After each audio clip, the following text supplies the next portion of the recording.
तांगशाला नरसिंहगढ़ समाज कल्याण समाज शिक्षा दप्तर दुमुबाई 50 आचुक थानी शांति निरुमुगै कताल बिल्डिं फियक रेखा हासनी मंत्री अकरा डॉक्टर मानिक साहा संचाजक पांडानी बिसिंगते साकेबलजा रत्न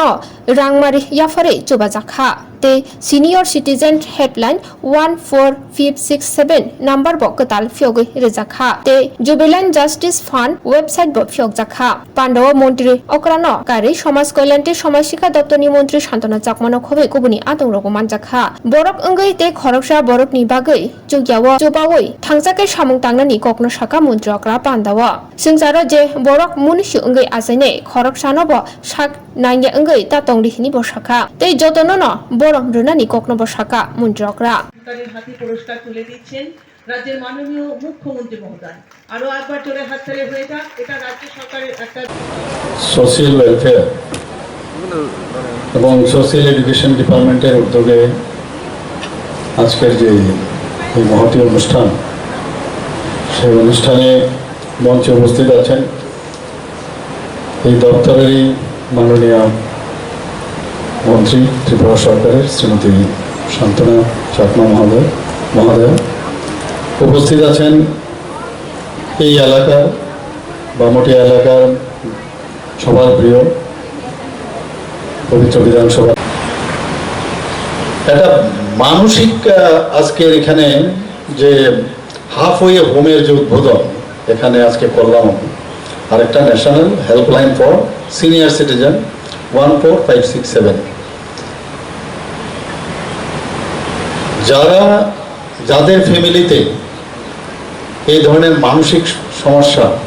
যারা ভুগছেন অনেকে বলে ডাক্তারবাবুরা বলেন যে এটা হেরিডিটি কোনো ফ্যামিলির কারোর যদি কখনো থাকে তাদের বেশি দেখা যায় এটা প্রকট আবার আজকেও নিউজ পেপার আমি দেখছিলাম যে সিবিএসসির যে কোর্স যাতে বাচ্চাদের মধ্যে প্রেশার না পড়ে তার জন্য একটা নতুনভাবে আবার চেষ্টা চলছে তো প্রচুর মানসিক প্রেশারের কারণেও দেখা যায় এই ধরনের মানসিক সমস্যা দেখা দেয় ডাক্তারবাবুরা তো কাউন্সিলিং করেন কাউন্সিলিংয়ের পরে দেখা যায় ওষুধপত্রও দেন কিন্তু শুধু ওষুধ দিয়ে যারা মানসিকভাবে বিপর্যস্ত তাদের ঠিক করা যায় একটা পরিবেশ প্রয়োজন counselling is very important then treatment by medicine তো এখানে এখন এটা সুপ্রিম কোর্ট এটা বলেছে যে হাফওয়ে হোম করতে হবে যেটা আমি শুনলাম এখানে আমাদের কৃষ্ণধন বাবু বলেছেন যে এই এলাকায় একটা আমরা অনেক আগের থেকেই জানি এখানে একটা মেন্টাল হসপিটাল আছে তো সেখানে যেখানে 50 জন থাকার মতো অবস্থা সেখানে প্রায় 80 জন 100 জন মাঝে মাঝে 80-70 জন এরকম থাকে মানে সেই জায়গায় দাঁড়িয়ে আজকে এখানে যে একটা হোম হলো অর্থাৎ যারা সুস্থ হওয়ার পরে বাড়ি যেতে পারে না বা যারা বাড়ির লোক তারা নিতে চায় না আবার অনেকে এখানেই থাকতে চায়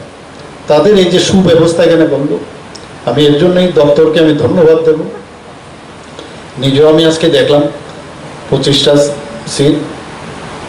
মেয়েদের জন্য 25টা ছেলেদের জন্য খুব সুন্দর আমি দেখে এসেছি খুব ভালো এবং ওদের যে খাওয়ার ব্যবস্থা থেকে আরম্ভ করে ডাইনিং রুম আমি সবকটাই আমি দেখলাম তো পরিবেশের কারণে তারা কিন্তু দেখা গেল যে অনেক অনেক বেটার হওয়ার সুবিধে আমার মনে হয় আগামী দিনে তাদের সুযোগ থাকবে সত্যিই দুর্ভাগ্য যে অনেক সময় দেখা যায় যে ভাবা যায় না যে আমার বাড়িতে ওদেরকে নিতে চায় না অদ্ভুত এক সময় ভাবলে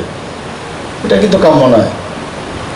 দে are also the part and parcel of our family তো আমি বলবো একদিক দিয়ে ওই ধরনের ফ্যামিলিতে যদি আমি জানি না এরকম কানে আসে আমার তো এটা কিন্তু একটা